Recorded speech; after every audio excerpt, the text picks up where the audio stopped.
সর্বনাশ, ওটা যে আপনি ফিট করে রেখেছিলেন সেটা বুঝতে পারেননি তো? তা বুঝতে পারিনি, তবে হয়তো একটু সন্দেহ করেছি। তাহলে আমার কাছে যে ভিডিও ক্লিপগুলো আছে সেগুলো কি থানায় জমা করে দেবো? না, এখন নয়। ওদের পিছনে একটা বিদেশি নারী পাচার চক্র আর ড্রাগ সিন্ডিকেট আছে। আমি পুরো গ্যাংটাকে পুলিশের হাতে তুলে দিতে চাইছি। আপনি নিজেই তো পুলিশের লোক। না, আমি পুলিশের লোক নই। আপনি নন? তাহলে সেটা কে হতে পারে? রাজা? রাজাও হতে পারে, আবার রবি ভাটিয়াও হতে পারে। আপনি যদি পুলিশের লোক না হন তাহলে এত রিস্ক নিয়ে এদের পেছনে লেগে আছেন কেন?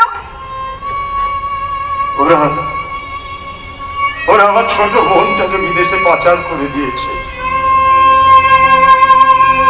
কি বলছেন আপনি? হ্যাঁ,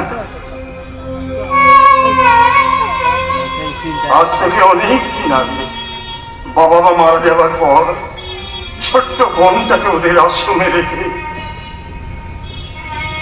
আমি কাজের খোঁজে বোম্বে চলে গিয়েছিলাম। ফিরে এসে আর ওর দেখা পাইনি। থানা, পুলিশ, কেউ কেউ এতটুকু সাহায্য করেনি আমাকে। কেউ না, কেউ না, কেউ না।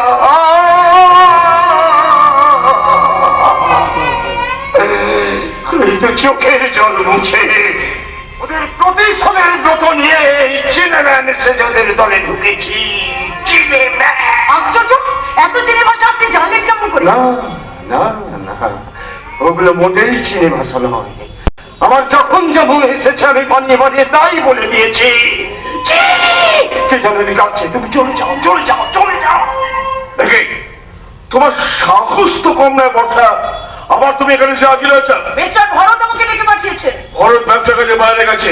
ও ফিরে আসার আগে তোমায় যদি এখানে দেখতে পাই তাহলে পিস্তলের গুলিতে তোমায় অভ্যর্থনা করবো। স্যার, আপনার পিস্তলের একটা গুলিতে হয়তো একজনের প্রাণ যাবে, কিন্তু আমাদের একটা ছবি বা লেখা লক্ষ মানুষের বুকের ভিতর বিদ্রোহের আগুন জ্বালিয়ে দিতে পারবে।